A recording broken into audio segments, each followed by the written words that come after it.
Very good evening to all of you, and today we will discuss the Selaginella. And Selaginella is basically a pteridophyta, but a very interesting feature of this pteridophyta is because from which some species of Selaginella shows the all the Selaginella species are showing the heterospory. They produce two type of spore. But very interestingly is that some species of the Selaginella they shows the formation of the seed habit, but technically there is no seed formation has been recognized in Pteridophyta. So Selaginella is a very interesting Pteridophyta, and this is a heterosporous Pteridophyta. This belongs to the Selaginellales. Why this belongs to the Selaginellales? Because the leaves are very small in comparison to the stem, so they are known as the microphyllous condition. Also, the leaves are ligulate conditions of leaves has been recognized. So ligule is present at the base of the leaf. The strobilus is terminal in this case, and also the rhizophore is also been there. So rhizophore is a part of the stem, or it is a root. So that is a technical aspect we will discuss on this rhizophore also. And it produces two types of spore. And this microspore that has been produced in microsporangium, and megaspore that has been produced in megasporangium. And they are born into the strobilus. And also the very interesting feature is that Selaginella. So Selaginella is recognized with the presence of the trabeculae. So trabeculae is the endodermal modification, and that is a very interesting feature of the this Selaginella.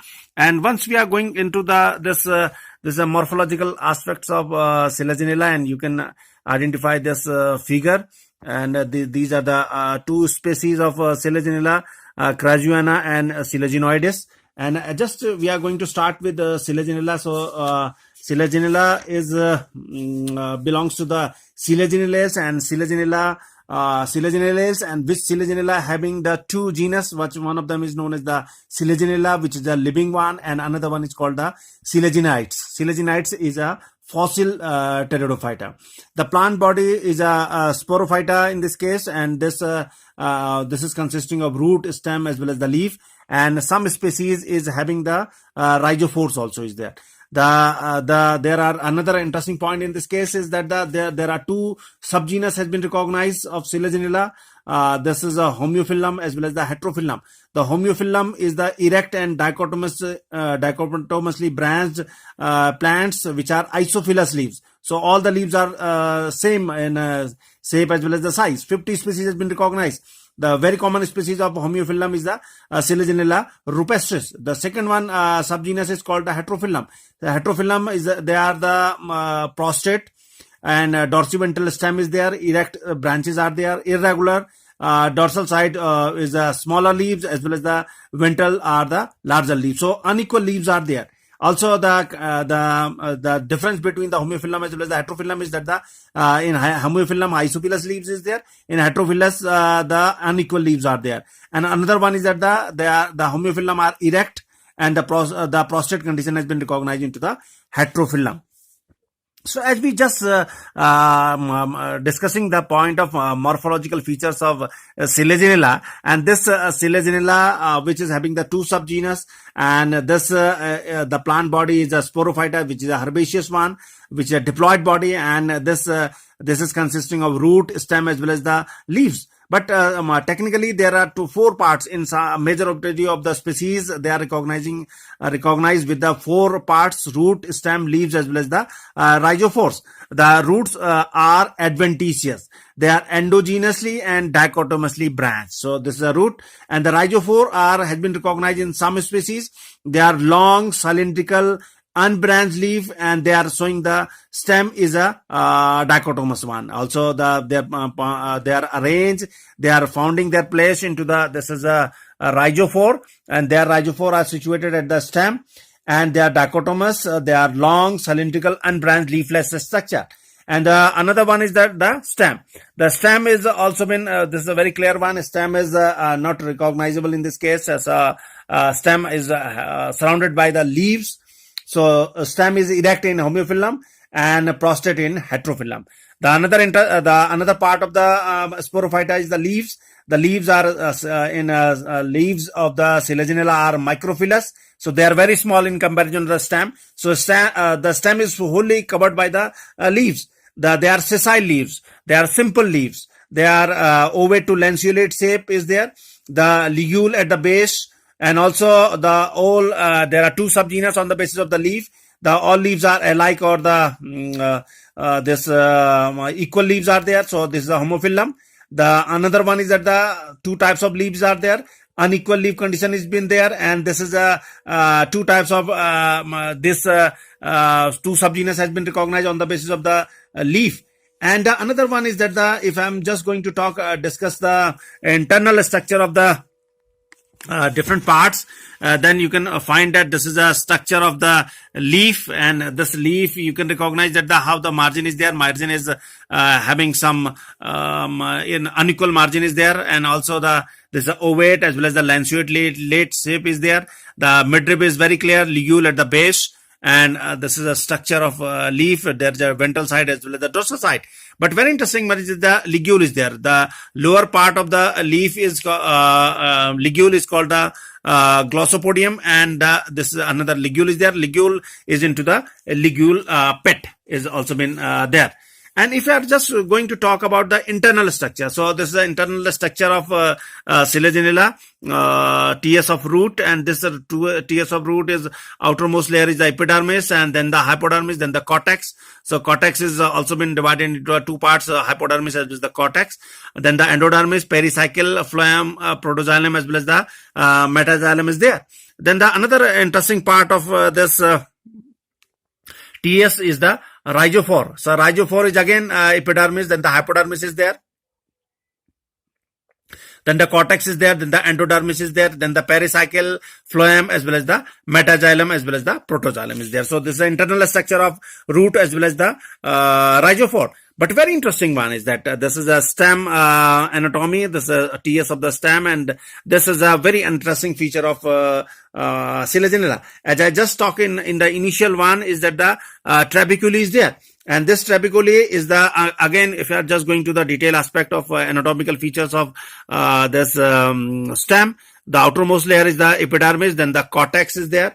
The cortex is a parenchyma is there. So to one of them closer to epidermis is called the hypodermis. So epidermis, hypodermis as well as the cortex.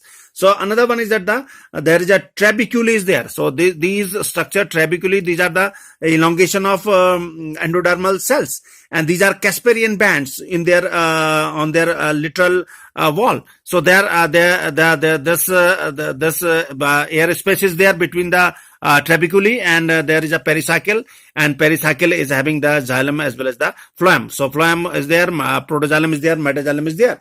But a very interesting one is that as we just, again, I'm repeating the point that there is a trabeculae is there. So trabeculae is a very interesting feature of stem of Selaginella. And this may be monostelic in some species Spinosa, and in diastelic in Casuarina, and polystelic in Levigata. So this has been recognized. So because the Selaginella is having the protostelic condition, so the xylem conditions may be the monarch, exarch as well as the dark conditions has been recognized into the Selaginella stem. Selaginella stem is very interesting one because the trabeculae is there, and monostelic, diastelic as well as the polystelic conditions has been recognized into the stem.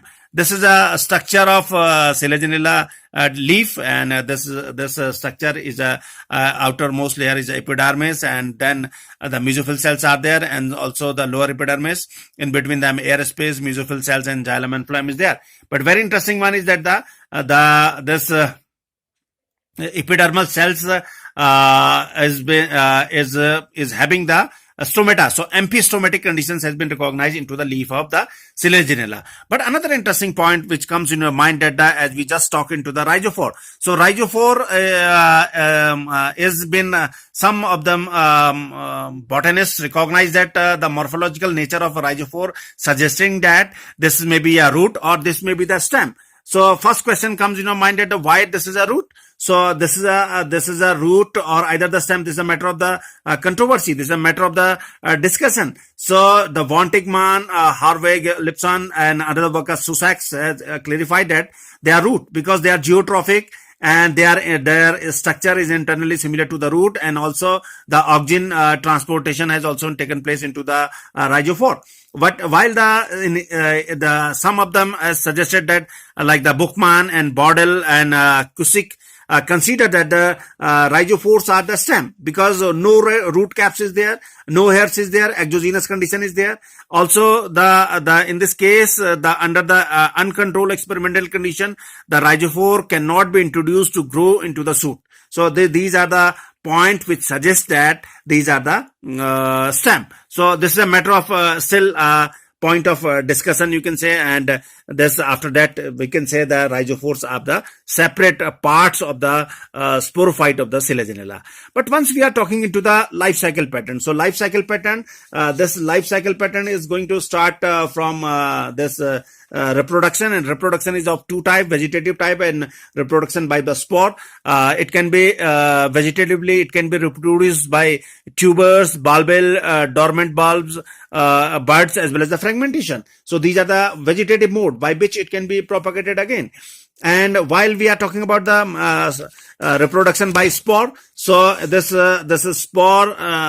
Before going for the spore, so you have to find it at how the sporangium is there. So because it produces two type of spore, microspore as well as the megaspore. So this is a strobilus position in the new vegetative part. In between them, strobilus region is there, main axis is there. So Selaginella is a heterospora, so it produces two type of spore, microspore as well as the megaspore. And these microspore has been produced in microsporangium, and megaspore has been produced into the megasporangium. So this is recognized as a dimorphic condition, and strobilus occur at the apex of the main stem as well as the branches. But as you, in the picture, you clearly identified that the megasporophylls into the this depending on the species to species. So in the Selaginella rupestris, the lowermost one is the megasporangium, while in the another species of this Crazuana, the one of them in the lower part of the strobili, LS of the strobili, showing that these megasporangium is there, and into the inner qualifolia, the half of the part of the strobilus is the microsporangium, and half of the part is the megasporangium is there. So this is a structure of typical structure. As we just started the point that the Selaginella is an interesting one, because the heterospore is just going to start from Selaginella, and ultimately it is resulting in the formation of the seed habit. So it produces two type of spore, microspore as well as the megaspore. And these rupestris as well as the apoda species of Selaginella, they are ultimately forming the seed habit because in this case only the one megasporangium is a megaspore is a functional one, and so this is due to the nutritional supply, more nutritional supply, or other factors are been there. We have discussed this already into the heterospore. And this once the microspore is there as well as the megaspore is there. So with the presence of the water, this is reaching into the egg cell. So once it is reaching into the next cell, so the fertilization is going to start. And how the fertilization is going to start? This is going to start with the megasporangium, and it is falling into the soil. So this anthrozoids reaching into the next cell, and then with the presence of the water, it ultimately fuses with the egg cell.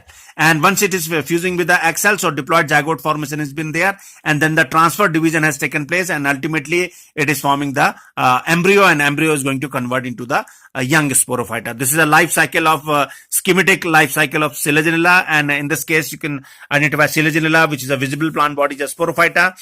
This is can be reproduced by vegetative mode, by tubers, bulbils, dormant buds, as well as the fragmentation, and also by spores.